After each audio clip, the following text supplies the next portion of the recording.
Assalamu alaikum wa rahmatullahi ta'ala wa barakatuh, mes frères et sœurs. Nous poursuivons avec le livre de l'amour d'Al-Ghazali. Réalité de l'acceptation du décret est que celle-ci est concevable à propos de ce qui s'oppose aux passions. Ah ouais. Sache que ceux qui disent que, face à ce qui contredit les passions et aux différentes sortes d'épreuves, seule est concevable la constance et aucunement l'acceptation du décret, leur erreur vient de ce qu'ils ont nié l'amour. Or, lorsqu'on établit que l'amour d'Allah et la perte en Allah sont quelque chose de plausible, il apparaît avec évidence que l'amour engendre l'acceptation de tout ce que fait le bien-aimé. Pour le montrer, nous suivrons deux voies. Première voie, l'insensibilité à la douleur peut atteindre un degré tel qu'on peut être victime de la douleur et ne pas en souffrir. On peut être blessé et n'en ressentir aucune douleur. Exemple, le guerrier qui est sous l'emprise de la fougue aussi bien que de la frayeur et qui est blessé, il n'en aura pourtant aucune sensation. Il lui faudra voir le sang couler pour prendre conscience de sa blessure. Il faut en dire autant de celui qui se fait du souci pour l'un de ses proches. Il pourra être piqué au pied d'une épine. Pourtant, attendu l'état de bouleversement intérieur dans lequel il se trouve, il n'en ressentira pas la douleur. Un autre se fera tirer du sang ou raser la tête à l'aide d'un rasoir métallique émoussé, et parce qu'il est tout entier sous l'emprise d'une grande préoccupation, le barbier et le praticien achèveront leur besogne sans que lui n'en ait rien ressenti. Cela tient justement au fait que le cœur est tout entier sous le coup de préoccupation qui le tiennent à point tel qu'il sera incapable de prêter attention à quoi que ce soit d'autre. Il faut en dire autant de l'amoureux qui est tout entier sous le charme de son aimé et sous l'emprise de son amour. Est-il atteint de quelque mal dont normalement il aurait souffert ou qui lui aurait causé de l'inquiétude? S'il n'avait pas été sous le coup de l'amour, il n'en ressentira aucune inquiétude, ni la moindre douleur, tellement est forte l'emprise de l'amour sur son cœur. Cela est vrai lorsque le mal qui l'atteint procède d'autre que le bien-aimé. Que dire lorsque c'est le bien-aimé en personne qui en est la cause? Or, rien ne subjugue tant le cœur que l'amour et la passion. Quand on pense à ce que peut être une douleur légère que provoque un amour qui est faible, qu'en dire lorsqu'il est fort? L'amour, en effet, est susceptible de plus ou de moins au plan de l'intensité, comme c'est le cas pour la douleur. De même que l'amour que l'on a pour la beauté perçue par les yeux de la chair est intense. De même l'amour que l'on ressent pour la beauté intérieure et que perçoit l'intelligence du cœur est intense lui aussi. Or, la beauté et la majesté de la présence seigneuriale, Hadra al-Rububiya, dépassent infiniment tout ce qu'on peut imaginer en fait de beauté et de majesté. Celui à qui sera dévoilée une phase de cette beauté en sera tellement ébloui qu'il en sera comme étourdi et perdra cœur. Et il sera en conséquence insensible à tout ce qui peut lui arriver. On raconte que la femme de Fath al-Mawsili était tombée et eut l'ongle arraché. Elle partit d'un grand éclat de rire. À ceux qui lui demandaient si elle n'avait pas mal, elle répondit « Le plaisir de la récompense a effacé de mon cœur la sensation amère du mal. » Sahl avait la même maladie dont était atteint un autre qu'il soignait. Lui négligeait de le faire. Comme on lui en faisait la remarque, il dit « Ô Daouset, les coups du bien-aimé ne font point mal. » Deuxième voie. On peut aussi bien sentir la douleur et en avoir un sentiment aigu, et cependant pouvoir non seulement l'accepter, mais la rechercher. Je veux dire, la vouloir d'un vouloir de raison, bien que par nature on a envers elle de l'aversion. Exemple, on demande à un praticien de pratiquer une saignée. On a parfaitement conscience de la douleur qui va en résulter, et cependant on l'acceptera volontiers, voire on la désirera. On ira jusqu'à embrasser le maître pour le remercier de ce qu'il a fait. Tel est l'état de celui qui accepte volontiers la souffrance qu'on lui cause.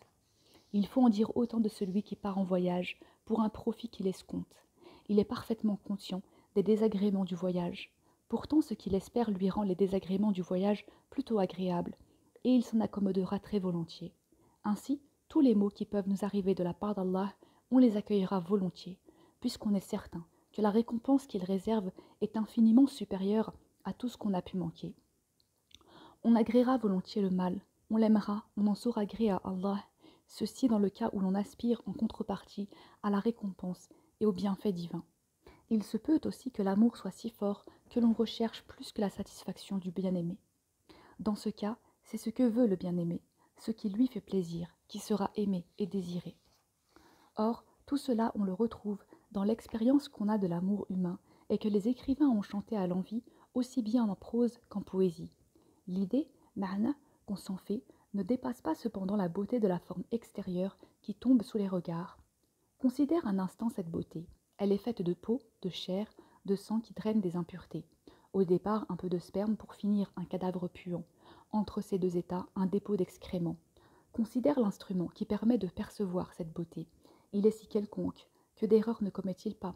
Confusion entre grand et petit, entre ce qui est proche et lointain, entre le beau et le laid. Quand on pense qu'à ce plan-là, l'amour peut devenir si envahissant, comment ne pas admettre l'existence d'un amour éternel, qui ne connaît ni commencement ni fin, un amour dont la perfection est infinie et qui est sensible à l'œil intérieur, basira, qui est à l'abri de toute erreur, qui survit à la mort de l'œil sensible, du corps, et qui, bien vivant auprès d'Allah, tout à la joie des faveurs divines, jouissant d'un supplément de lucidité et de perspicacité après la mort physique. Cela est patent quand on le considère sous l'angle de la raison. Différents témoignages sur l'état des amoureux d'Allah, sur leur dit, sont là pour en confirmer l'existence. Témoignage. Shaqiq al-Balkhi a dit « Quiconque réfléchit sur la récompense attachée à l'épreuve désirera ne plus en être libéré. » Al-Junayd a dit « J'ai demandé à Sari al-Saqati si l'amoureux ressentait la douleur de l'épreuve. Il me répondit « Non. » Même si d'un coup d'épée, dis-je, on lui tranche la tête? Parfaitement, dit-il. Dut-il avoir la tête tranchée 70 fois de suite? On a dit « Tout ce qu'il aime, je l'aime. Dussé-je, si tel est son bon plaisir, aimer l'enfer ?» Bishr ibn al-Harith a dit « Je rencontrai un homme à l'est de Bagdad qui avait dû recevoir 1000 coups de fouet et qui pourtant ne poussait pas une plainte. Comme on l'emmenait en prison, je le suivis et je lui dis « Pourquoi as-tu été flagellé ?»« Parce que j'aime, dit-il. »« Qu'est-ce qui fait que tu ne pousses pas une seule plainte ?»« C'est que mon bien-aimé est là, près de moi, qui me réconforte et me voit. Qu'aurait-ce été si tu avais la vision face à face de l'aimer par excellence ?» À ces mots, il fut comme foudroyé et tomba raide mort. Yahya ibn Mu'ad a dit « Lorsque les habitants du paradis verront Allah, le plaisir qu'ils en éprouveront ravira l'œil de leur cœur, et ils demeureront dans cet état 800 ans durant. Que dire des cœurs qui se transportent entre sa beauté et sa majesté?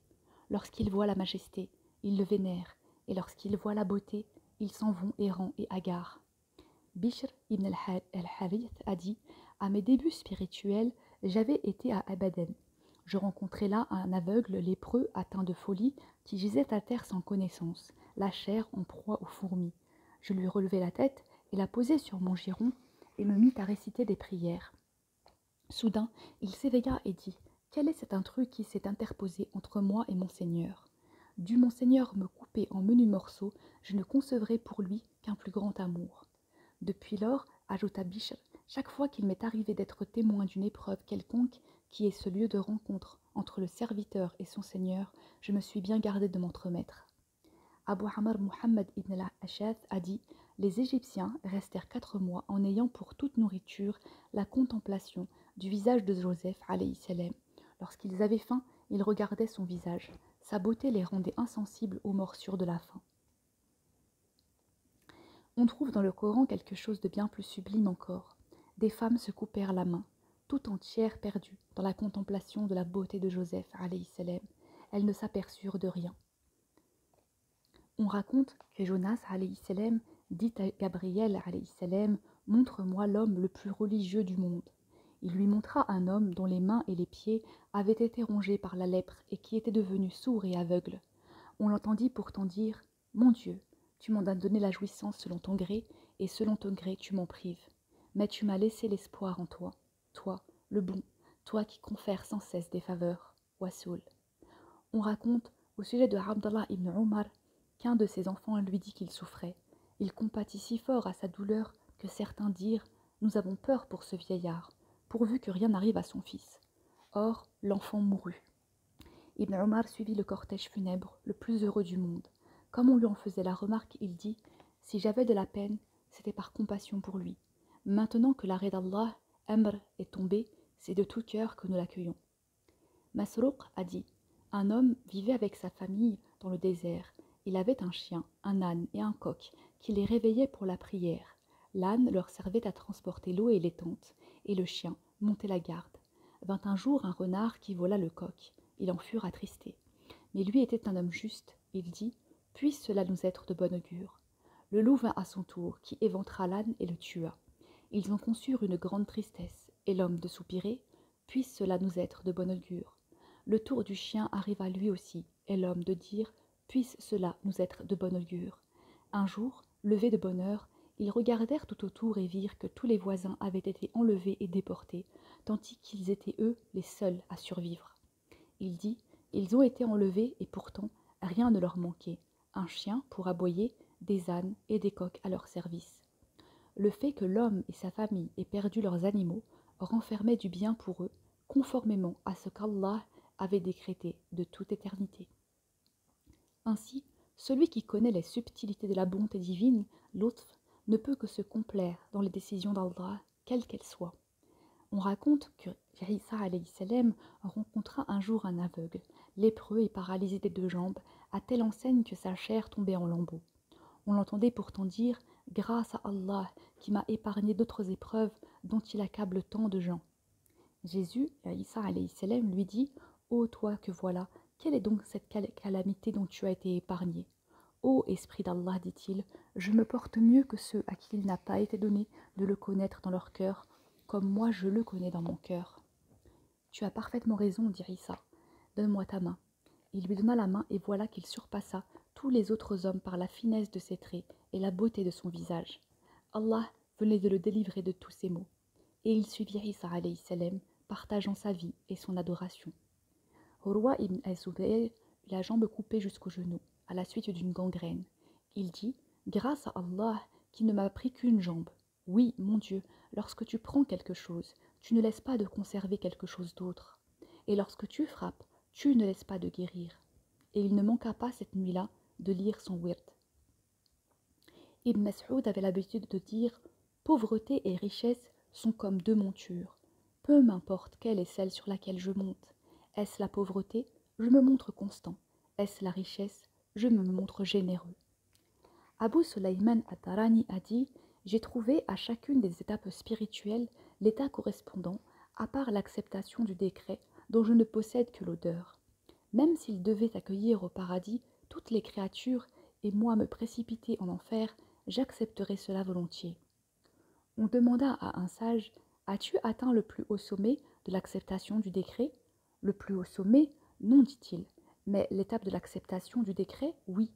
Dut-il se servir de moi comme d'un pont pour faire passer tout le monde au paradis et me jeter moi en enfer, par fidélité à son serment pour le salut des créatures? J'aimerais cela comme venant de sa sagesse, et je l'accepterai volontiers comme conséquence logique de son serment. De telles paroles, seul peut les prononcer celui qui sait que l'amour s'est emparé de lui au point de l'empêcher de souffrir les peines de l'enfer. À supposer qu'il y ait un reste de sensation, cela est tellement submergé par les délices qu'il ressent d'avoir été l'objet de l'acceptation du décret du bien-aimé qu'il l'a envoyé en enfer. L'emprise que peut avoir cet état sur lui n'est pas impossible, même si cela nous semble l'être à nous autres, hommes faibles. Ce n'est pas une raison pour que celui qui est faible nie par sentiment de frustration les états spirituels qui sont le propre des plus forts. On est tellement porté à croire que ce qui nous semble à nous impossible l'est aussi pour les élus. Al-Dabari a dit: j'ai rapporté à Abu Abdullah ibn al-Jala ad-Dimashqi ces paroles que disait telle personne. Je souhaite que mon corps fût débité en menus morceaux avec des ciseaux et que les créatures se conforment à sa volonté. Je lui demandai ce que cela voulait bien dire. Il répondit: voilà, si ce langage a pour but de magnifier Allah et de l'exalter, j'en ignore le sens.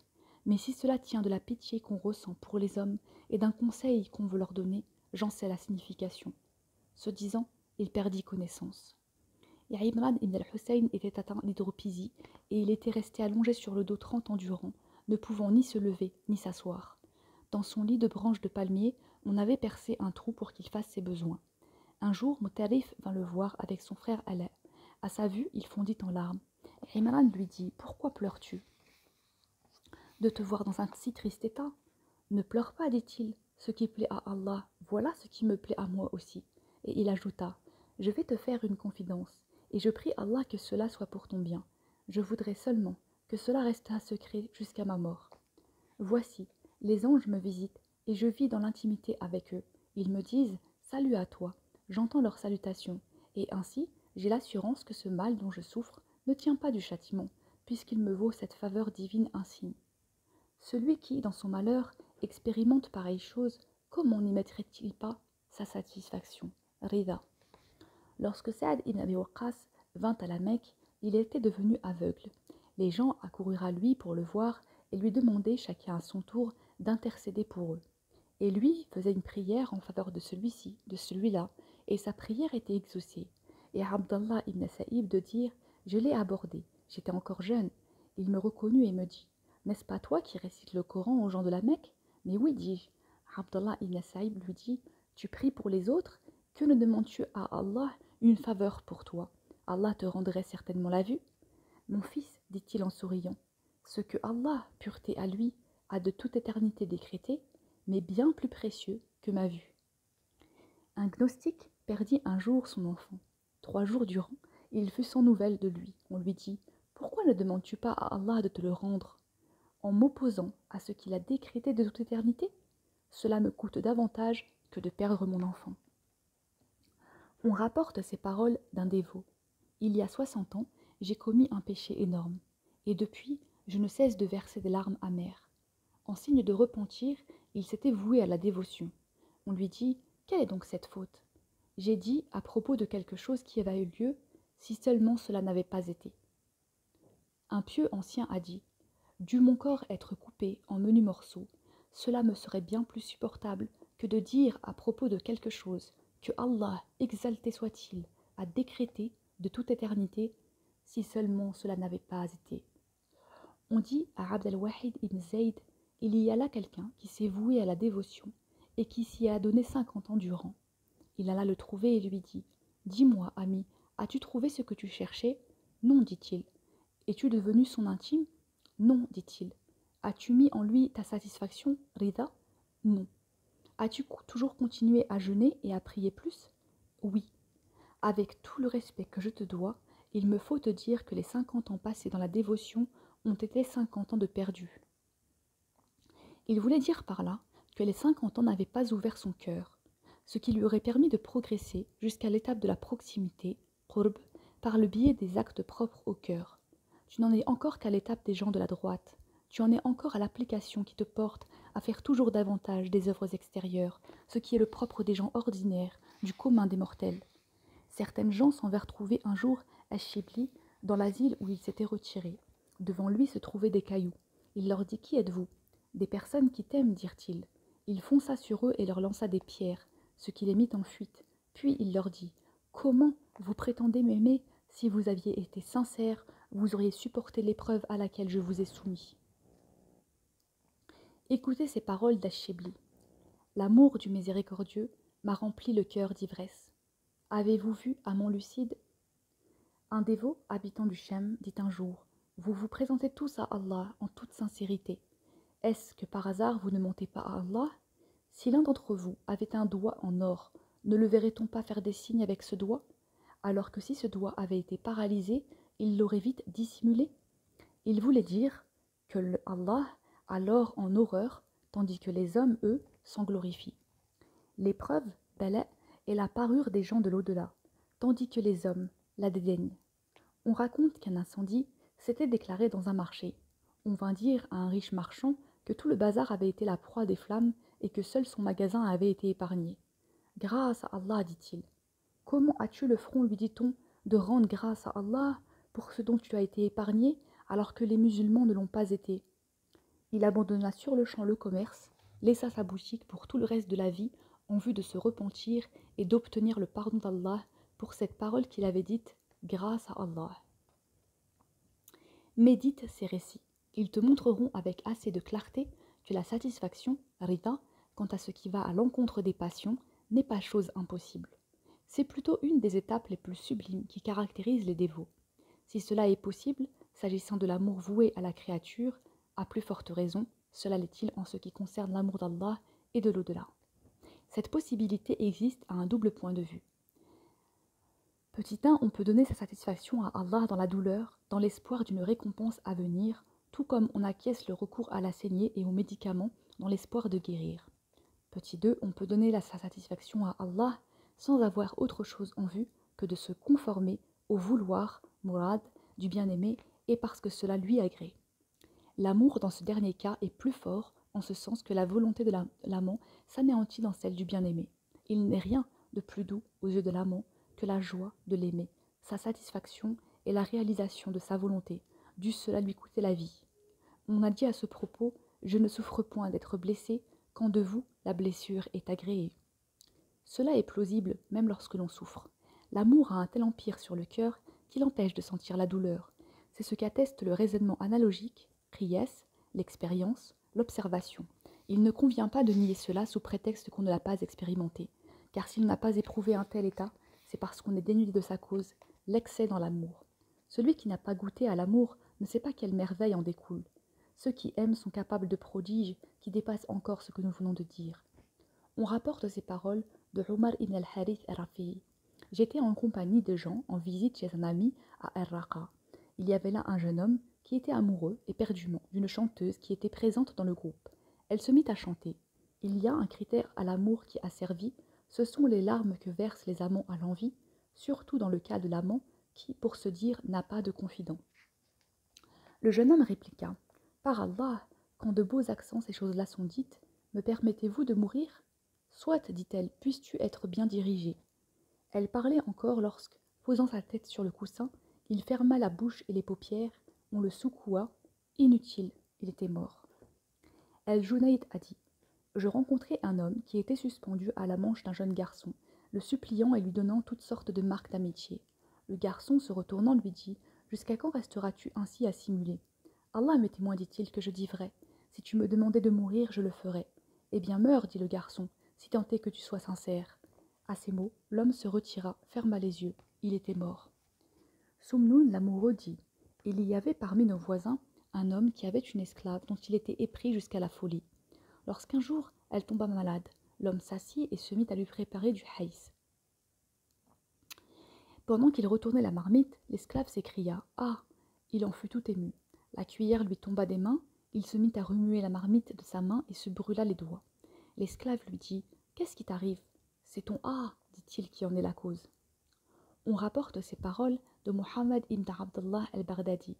Je rencontrai à Basra un jeune homme qui, du haut d'une montagne, s'adressait en ces termes aux gens. Quiconque meurt d'un ardent désir, ishq, qu'il meure ainsi. Il n'y a rien à attendre d'un tel transport s'il n'est couronné un jour par la mort. Puis il se jeta dans le vide et trouva la mort. Tout cela et autre chose semblable s'applique réellement à l'amour de la créature. À combien plus forte raison ne doit-il pas s'appliquer à l'amour du Créateur ? L'intelligence du cœur est plus sûre que la vision extérieure. La beauté de la présence seigneuriale, Hadra Rabbaniya, dépasse toute autre beauté. Toute autre beauté, en effet, quelle qu'elle soit, n'est qu'une participation bien pâle aux aspects merveilleux de la beauté d'Allah. Un aveugle niera toute beauté aux apparences extérieures. Le sourd niera la douceur que procurent air et mélodie. Quiconque a perdu le sens du cœur ne pourra que nier l'existence de ces joies dont seul le cœur saint peut se faire une idée. Wassalamu alaikum wa rahmatullahi ta'ala wa barakatuh.